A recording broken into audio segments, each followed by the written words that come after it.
Центар за управление со кризи вчера доби благодарница од џајка, главната јапонска владина асоцијација за помош, и ние спроведуваме 3 проекти. Значи 2 спроведени во Центарот за управление со кризи. Центарот за управление со кризи имат намера сега да почнат и третиот проект за справување за пошумување против слечишта и поплави. И нека ние сме за примери сега во врска со претходниот проект на јапонската агенција, ние сега држиме воркшоп или работилници за соседните држави. Значи имаме благодарница од јапонците. Зошто кажувам јапонците? Вчера не бевте тука на свечаноста, но не можам да влијам на уредниците каде да ве испратат. Ве испратат за господин Бојаровски, не ве испратат за ова, тоа е нивна политика. Да ви кажам дека тие јапонци беа тука во посета. Јас вкупно имам директно како одговор на така наречениот или објавувањето. И ми имаме 220.000 денари годишно како центар за сите трошкови што се поврзани со така наречената репрезентација. Ние одржуваме седници на управувачки комитет, на главен штаб, и сето тоа што служиме тука спаѓа влегува во износот од 220.000 годишно во буџетот.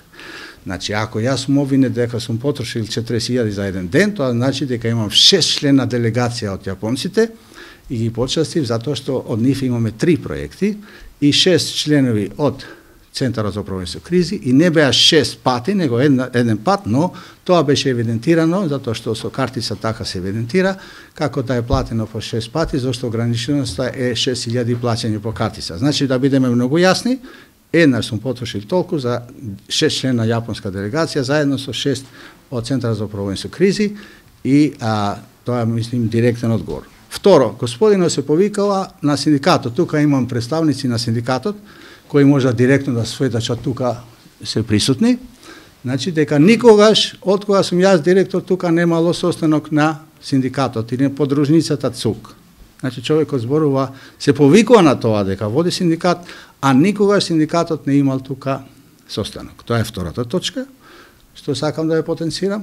Трето е да потенцирам дека јас сакам да дискутирам со синдикатот, имам еден голем проблем да решавам во врска со неисплатаните обврски од страна на Министерство на финансии за покачување на плати и така натаму. Досега ни еднаш не дошле тука и јас во најскоро време ќе ги поканам членовите кои се 30 од 315 вработени на подружницата на синдикатот на кој се повикува господинот. Значи ќе ви повикувам околу 30 луѓе и со нив директно да го решам проблемот, пошто човекот не ја работи својата функција, него се занимава со осрнување и тоа го прави редовно секогаш кој има избори и измени, надејќи се така, тој или други, дека на тој начин со оцрнување и со измислени работи и обвинувања дека ќе постигне својата цел, или тој да стане директор или некој друг да стане директор и така натаму. Значи, ако јас имам, мене ми важи ова од Јапонија, а не ми важи, значи важно ми е ова, дека работиме како што треба од една држава која работи како што треба и продолжува да соработува со нас, а не обвинувањата на луѓе кои заради своите лични фрустрации ве покануваат. И жал ми е што вие не доаѓате кога се дели ова, но доаѓате кога ве повикува човек кој повторува исти работи што немаат врска со реалноста. Значи, ја имам 220.000 буџет, еднаш сум бил во ресторан со 6 члена делегација и сите тие пари се трошат во главном тука за кафе и пијалоси и вода што се служи на членовите на главниот штаб. Со сега има седница, ја прекинав заради вас, на главниот штаб, ќе продолжам пак, и за управувачки комитет и групата за процена, која во вторник ќе имаме состанок дали да ја продолжиме кризната состојба во јужната и северната граница. Ви благодарам. Господине Бојаровски обвинува дека неуспехот на ЦУК да се справи со дел од кризите како што се поплави и пожари се доложи на непрофесионалните кадри по институцијата. Каков е вашиот став за ова? Дали во врвот на ЦУК се вработени професионални кадри? Ја мислам дека ова е одговор на тоа. Ако од јапонците ќе станеме Center of Excellence, да им предаваме за работи на соседните држави од Западен Балкан, 2 работилници, ова е најдобар одговор на тоа што винува. Значи, луѓе имаме професионалци, што ја вршат својата работа, а имаме што шетаат во работно време и повикуваат новинари да измислуваат работи, а вие многу добро знаете, ви испратив на уредниците, кој зашто е надлежен за справување со разни кризи. Ние сме координатори, а немаме екипи, ни за противпожарни, ни за противпоплави. Ние ги координираме акциите, а действувањето на терен према закон е на тие што се надлежни и што треба да работат. Ја не сакам никого да обвинувам, мислам дека сепак, после сите тие недостатоци, ние добро се справивме со кризите во однос на соседите. Господине Буџаку, велите дека сакате да се сретнете со лицата од синдикатот, но еве сега пред да влеземе тука, господин Бојаровски се обиде да дојде да се качи со нас медиумите овде, но му беше забрането да не влезе. Како го коментирате тоа? Мислам, од една страна велите дека сакате да се сретнете, од друга му забранувате да влезе. Не, тој настапува во лично име. Ако сака во лично име, не ме покани надвор да се сретнеме со него. Синдикатот е тука, 30 луѓе се тука и со нив ќе дискутираме за важните работи што се однесува на работничките права и на тоа што јас се залагам да се ми исплати она што не е исплатено од покачувањето на плата према законот од 2006 година. Тоа ми е горшлив проблем со синдикатите, не глуби обвинувања дали сум трошил толку и толку луѓе, колку пати сум бил во ресторан. Ако сака да разговара за тоа, секогаш е добре дојден заедно со членовите на синдикатот, по салата тука, тука се луѓето, со нив ќе се видам. А за такви работи ја немам време, сега морам да одам главен штаб да се занимавам со фрустрации лични на секој.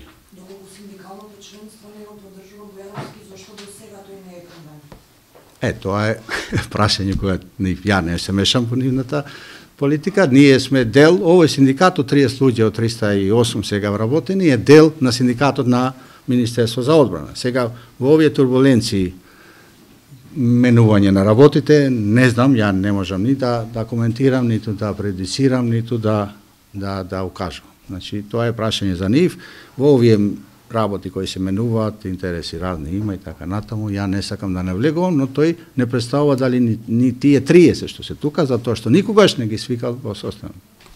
На состан. Јасно кажавте нешто врска со Јапонска, дека ќе бидете регионален центар, не сватив доволно добро.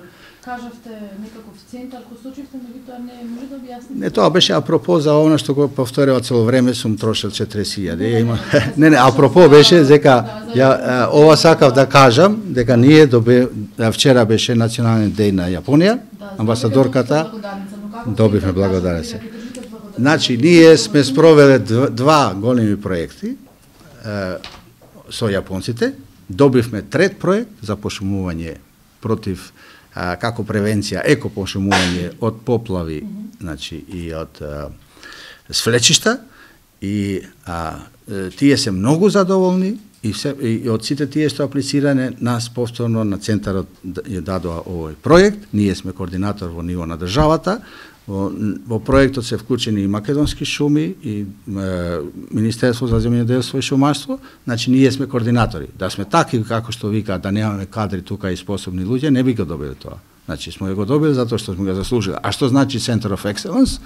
Во смисол дека ако ние спрема нивните зборови, сега тоа не е објавено уште, но мислам дека во таа насока јапонците отворија амбасада и од сите што беа присутни, од сите што се работува, тие најдоа за сходно и за потребно нас да не издвојат и само ние добивме ова од јапонската амбасада. Мислим дека е чест од јапонската амбасада и наместо вие да бидете тука и да известувате за тоа, ја известувате за лични фрустрации на еден човек. Какви ќе бидат препораките на главниот штаб во врска со продолжувањето на кризната состојба на јужните населени? Тоа не спаѓа директно под ингеренциите, ние почнаме дискусија во таа тема, но јас мислам дека проблемот е многу сложен.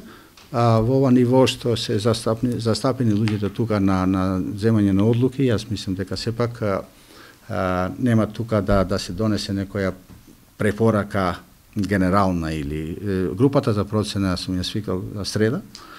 Значи тоа групата за процена во која раководам јас како директор ќе предложи до управувачкиот комитет и до владата, па после во собранието дали да се продолжи кризната состојба. Значи, од тука имаме дискусии, некако запознавање со работите како е тука и во соседни земји. Да, она што првично сметате, треба ли да продолжи? Ја лично сметам дека треба. Ама тоа не е моја одлика.